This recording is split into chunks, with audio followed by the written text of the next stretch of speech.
All right, y'all ready to go?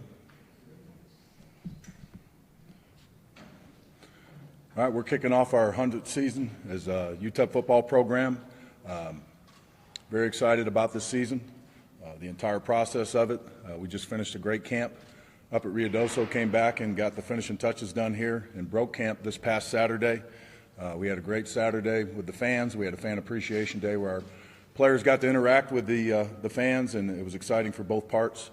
And the players had Saturday evening off, and then we started yesterday with our normal game week preparations for Oklahoma. Playing an outstanding team, outstanding program in Oklahoma. Loaded on both sides of the ball.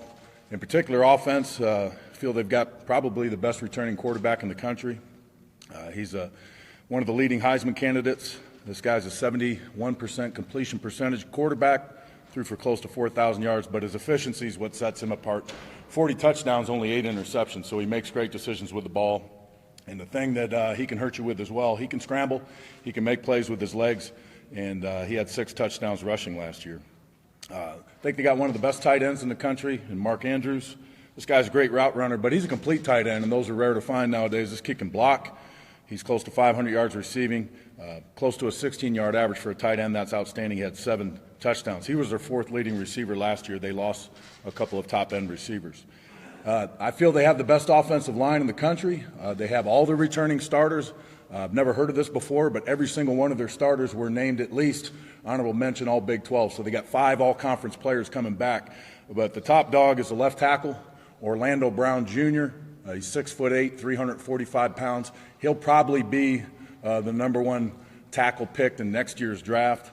This guy's long, athletic, and if you remember his father, Zeus Brown, that played for the Browns and the Ravens, he was an outstanding player and competitor as well. So very experienced offensive line, which is usually a formula for success. They do have a grad transfer wide receiver that came from Kentucky named Badett, 6 foot 180. This guy was Kentucky's leading receiver last year, had a 21.6 yard average, so I could see why they brought him on board. This is an explosive receiver. So they're going to have athletes at all positions on offense. They're very balanced, 236 yards rushing, 318 yards passing. They take care of the football extremely well. They're even in turnovers, only 8 interceptions, as I mentioned, only 9 fumbles on the year last year. Here's where they were good, 51% on third downs. That would usually lead any conference in third down percentage. And they're good in the red zone as far as accumulating touchdowns rather than field goals. So very explosive team led by an All-American quarterback and probably, again, as I mentioned, the best offensive line in the country. Defensively, they're going through a little transition as far as what they're presenting. They were a 3-down team last year. They've talked about making the transition into some 4-down looks. I would anticipate that we'll see both from their defense, and they have the personnel to transition into both defenses. So for them, it all starts with their safety, Stephen Parker. He was their 5th leading tackler last year. This guy is a playmaker. He makes interceptions. He had 2 interceptions last year, but he's a force in the run game, very physical, talented safety. Emmanuel Beal, the linebacker, is their 2nd leading tackler. He had 81 tackles last year. Also gets after the quarterback, 7 quarterback hits. He leads them in the middle. And then their corner, Jordan Thomas, who's an all-conference guy, had 17 pass breakups last year, including 2 interceptions. And he's also involved in the run game tackler. He's a physical corner with good size. And then the guy that makes splash plays for him is number 31. I'm not even going to try to pronounce his name. 6'1", 240 pounds. He's kind of that guy that could transition them from a 3-4 to a 4-down. He's that guy that 6'1", 240, very athletic. He had 12 tackles for losses, 9 sacks, 10 quarterback hits. He led their defense in every category last year. So he's a guy that up front we're going to have to slow down to get a chance to be efficient in the passing game. Defensively last year, they gave up 28.8 points a game. Again, 162 yards rushing, 269-yard passing. And then, again, they were even in turnovers. So they gained 9 interceptions, 8 fumbles, but they did produce 25 sacks and several quarterback hits. And they're a very athletic defense. Just like their offense, they were good on third downs. Offense is only converted at a 43% rate. Okay, and also they were extremely good at red zone touchdowns, only giving up field goals. Offense has only scored 48% of the times they got in the red zone. Special teams, they're extremely solid on special teams. They got great coverage units because of the athletes that they have on their team. They do lose an outstanding punt returner and kick returner, but I'm certain that they'll have that void filled. And then they got a strong leg, all-conference kicker type, who's made field goals over 50 yards and was 41 of 43 last year, 11 of 16 field goals and 72 of 74 PATs. So strong kicking kicker. He's also their punter. He had a 41.1 average, but they only gave up 39.3 net, which tells you that's 2 yards of coverage. They got an outstanding coverage unit. Okay, they only allowed 9 returns for 67 yards last year for the year. Okay, punt return, they averaged 10.16, which is outstanding. That would lead most conferences, but they do lose their punt returner. Again, as I anticipate a solid athlete back there when they release their two deep. Kickoff cover, the kicker's got a strong leg. He's a lot like our guy. He can put it out of the end zone. And when he doesn't put it out of the end zone, again, they got outstanding coverage units. Teams only average getting back to the 21-yard line, which is a good goal. And then kickoff return, they average 23.3. They lose their top 2 kick returners. They were both drafted last year. And again, I see those guys being replaced easily with the type of athletes that they have. Any questions on Oklahoma? What do you think about Lincoln Riley as a coach? Did you know him from his East Carolina stint with McNeil? I don't know him. I know he's an outstanding coach. I know he's always had outstanding production as an offensive coordinator. I think it was pretty cool that he brought Ruffin McNeil back with him and paid back to a guy that gave him an opportunity. I think that's special. I think that's what coaching's all about. I don't know him personally, but I know he's an outstanding coach.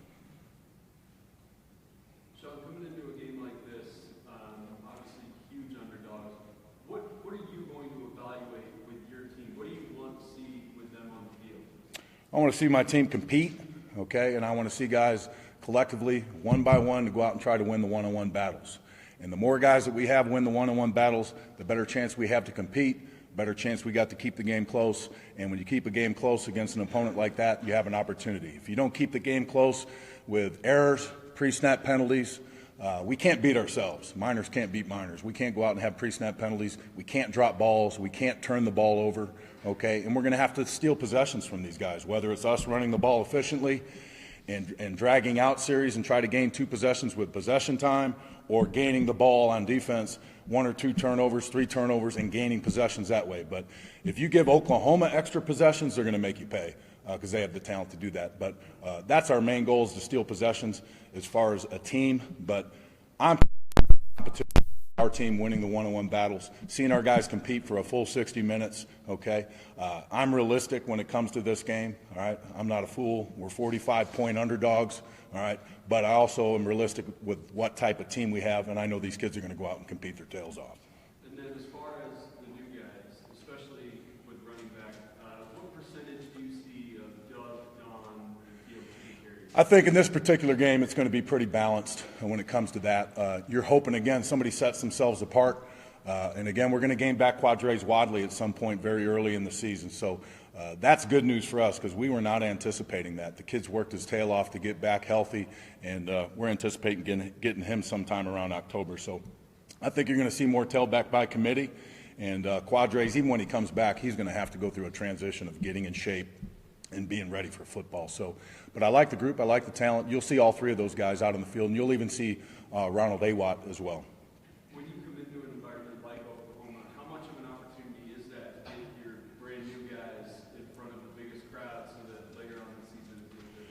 Well, I'm hoping that everybody in our program gets to play in this game and talk to the coaching staff about that. Not only, for the experience, but also it's going to be a hot and humid game. It's going to be 86 degrees and humid.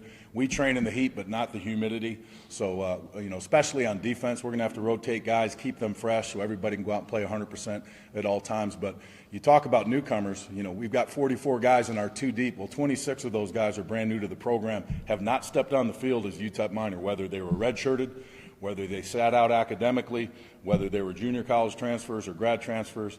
That's more than half the group. 35 of the 70 travel roster have never stepped on the field as a UTEP minor. So that's a big turnover, and that was by design. It takes time to build. It takes time to recruit guys and develop guys, and this is the first year that we're playing with a full 85 scholarship. I'm excited about that, and it gives us a little bit more depth.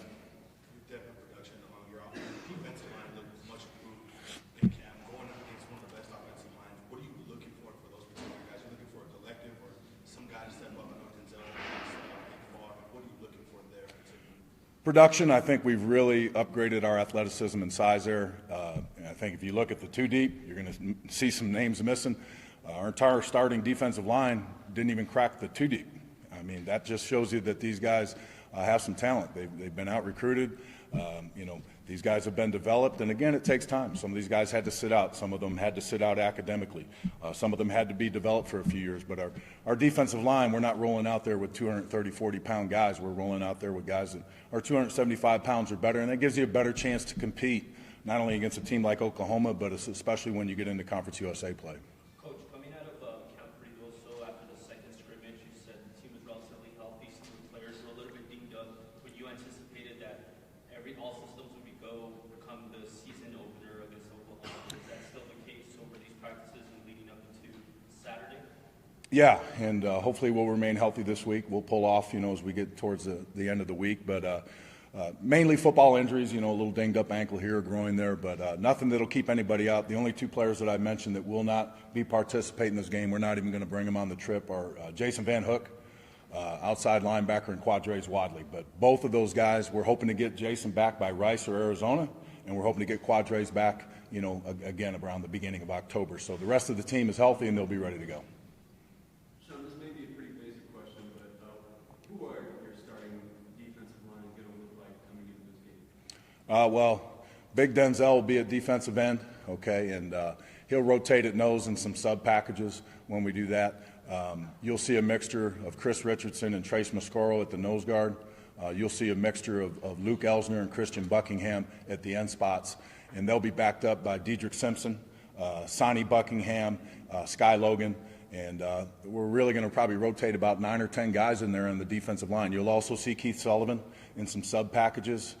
You'll also see Christian Johnson in some sub packages when teams come out there and go out in 3 and 4 wides or a third down type situation. So every single one of those guys will get to play. All the two deep linebackers will get to play in certain situations. You're going to see Jamar Smith out there. You're going to see Julian Jackson out there, Kalai Griffin. You're going to see all the newcomers out there. And in addition to the safeties that we brought in, Kahani Smith, Joseph Pinckney, Jesse Montgomery at corner. So you're going to see a lot of new faces on defense. Again, I think more athletic. Second year in the system, these kids got it down. That was evident to me during camp and really even during spring ball. They understand the system better. I think that's where we'll make the biggest jump as a team. Maybe not one game, but by the end of the year when we're standing there talking about it, I think defensively we're going to make a huge jump. When you have an athletic defensive line like that, a bigger defensive line this year, does it change anything schematically? Are you going to see more blitzing, more zone coverage, something like that? Well, Coach Mason's defense is predicated on blitzing, and we didn't hit home a lot last year. We didn't get a lot of pressure on the quarterback, and that stems from the defensive line position. It also stems from the linebacker, and again, no fault of Coach Mason's. We didn't have the personnel to do that last year. We've recruited hard at both spots, and I think we've increased our athletic ability. And when you start getting pressure on the quarterback from those two positions, I think we'll have one of the better secondaries in Conference USA. I thought they played outstanding pass defense last year without gaining pressure. If we can get quarterbacks to have errant throws or get hits on quarterbacks, much like we saw during training camp, these guys can come down with the football because, there's some playmakers back there like Beverly and Nick Needham, Michael Lewis, Devin Cockrell, and if there's quarterbacks getting hit, I think we're going to come down with more turnovers and more sacks. Sean, who's your backup quarterback and how solid are you in that decision right now? Our backup quarterback right now is Zach Greenlee. Mark Torres had an injury. He will be healthy for this game. He will be back, but he did miss a good chunk of training camp. He was on schedule and doing extremely well. I'll say this about Zach Greenlee. He probably had a better camp this year than he did last year when he was named the starting quarterback. I feel good about all three of our quarterbacks. I've mentioned it to the press before. I think all three of them could go into a game and help us win a game. So it's our best quarterback situation since we've been here collectively as a group. Talk about Ryan Metz's progression. Now that he's a junior, starting his third year. Ryan's just been a product of the program. He's matured, and you've seen it. And, again, at my fault, the guy was out there too early. But it was out of necessity. We didn't have any other options. He was out there as a freshman, shouldn't have been out there as a freshman, much like a lot of the players on our team, guys like Kaylon Beverly, Nick Needham. That's what happens when you take over a program that you're building. But these guys are now juniors, and they're leaders now, and Ryan Metz shows maturity. The things I see from him is maturity in the pocket. You know, Ryan used to get a little jitter-feeded and scramble when he really didn't have to. He doesn't do that anymore. He makes good decisions with the football. He's a very accurate passer. But the biggest step that he's made is gaining the trust of his teammates with his leadership. I mean, you cannot help but like Ryan Metz. He's that genuine of a person. Well, our team sees that and they rally around him. They love the guy. Coach, you talked about being realistic about this game, and you talk about being a 45-point underdog. The same people that deemed you guys are a 45-point underdog have also stated that UTEP Football should win about 2 or 3 games this season. Being the first Monday we gather like this, can you comment on the expectation on what you want for minor football this season as far as victories? Sure. Well, number one, I'm not going to give you a count of victories. I don't do that. And no disrespect to anybody here. I respect all you guys, but I really don't give a rat's ass what the media thinks about my team. All I care is about is 105 guys that are in that room. And at the end of the year, if we're standing there in a bowl game, then we'll accomplish our goal. All right. At the end of the year, we're not. Then they can go back and redo all their prognosis.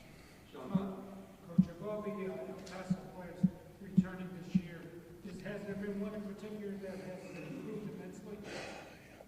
You know, this camp, I thought Warren Reddick's really took a big jump.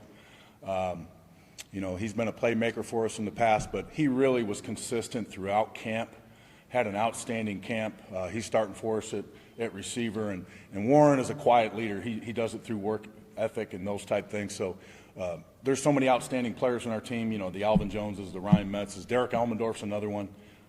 You know, he's a great story. He's a guy that was benched because he had weight issues. He was injured. He wasn't giving us the production that he needed, and he kind of made a life's choice that he was going to change his body, that he was going to change his mentality. Instead of going the other way and blaming anybody else, he blamed himself. And he had a great camp, so I'm looking forward to him starting. I'm proud of that kid from where he's taken his career. He took it by the horns, and he did it himself. Sean, the last question, going back to Ryan Metz for just a second. He went to the Manning Academy this year. Those Mannings like to throw a lot of interceptions. Not all interceptions are created equal. I think you know where I'm going with this. Yeah. Am I crazy to say that I want to see Ryan Metz throw more interceptions this season? I don't want to see Ryan Metz throw more interceptions, but I think being around their mentality is good for him because it's more of not throwing the interceptions is what you do afterwards. They have a gunslinger mentality, and their mentality is just wipe it clean. All the great quarterbacks are like that. Brett Favre was like that. He'd throw 4 picks in a game and come back and beat you in the fourth quarter because he wiped it clean, and he was such a competitor. I think it was good for Ryan to be around that you don't have to play perfect all the time. Play within the system, and if you make a mistake, wipe it clean, and everybody's got your back. You want him to take more chances this year? I want him to take calculated risk. I want him to be accurate like he's always been, but you know, he's developed his arm strength. His arm strength has gotten better, so there are going to be throws that he's going to have to put in there, and I think we got better playmakers on the receiving end of that. This will be the best group of receivers that I've been around here as a head coach. Coach, true freshman, Mascoro, Sullivan, and McKee. Who else you taking? We're taking a couple guys for depth purposes on, you know, really more for special teams, but the guys that you'll see the most are Mascoro, McKee, Sullivan, and Pinckney. Those are the 4 freshmen that will be out there and have a role on our team. The other guys will be more depth situated. Piggybacking on what Joe said earlier, you have so many El Pasoans now that are part of your 2 on the roster. Built this team with a lot of local kids and kind of showing the community that there's enough talent here to go around that actually can contribute at the D1 level. Yeah. You know, and that wasn't a pipe dream. You know, we recognize that El Paso football is getting better. You know, 20 years ago, you would have never heard of an El Paso team beating a Midland Odessa team. Well, it happens now on a regular basis. There's better players, there's better coaching, there's more to draw from because the population's increased. High school football in El Paso has gotten better. Is there 25 Division I guys? No, but there may be 5 to 7 each year, and we'd be crazy not to recruit those 5 to 7 guys each year. Are we going to get all those guys? No, because kids make choices, and we don't look down upon the kids that do decide to go elsewhere, but we do want to give them an opportunity to play here. That's going to continue. As long as I'm the head coach here, we're going to recruit El Paso. We have a goal to have a player from every single high school in the city. We're close. There's only a couple schools that we haven't had a product from, and by the end of the deal, we want to have a player from every school in El Paso. This is El Paso's team, and that's where our recruiting starts. You know, it's funny, when I took the job, everybody complained that we don't recruit El Paso enough. Now that we recruit El Paso, everybody wants to complain about how we recruit El Paso too much. So I'm going to stick by my guns, and we're going to recruit El Paso.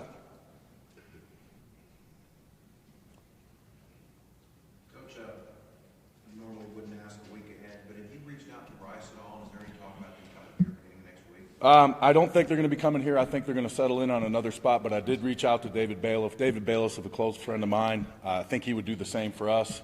I just can't imagine the situation that they're going through, but we did offer up the use of our facilities in Sun Bowl to accommodate them, but I think they're going to go to Dallas-Fort Worth. They'll probably train at either SMU or TCU, and, and again, I just hope everything works out for them because that's when football stops becoming football. You look at it more as a human being and a friend and what they're going through, and we just want to help in any way we can.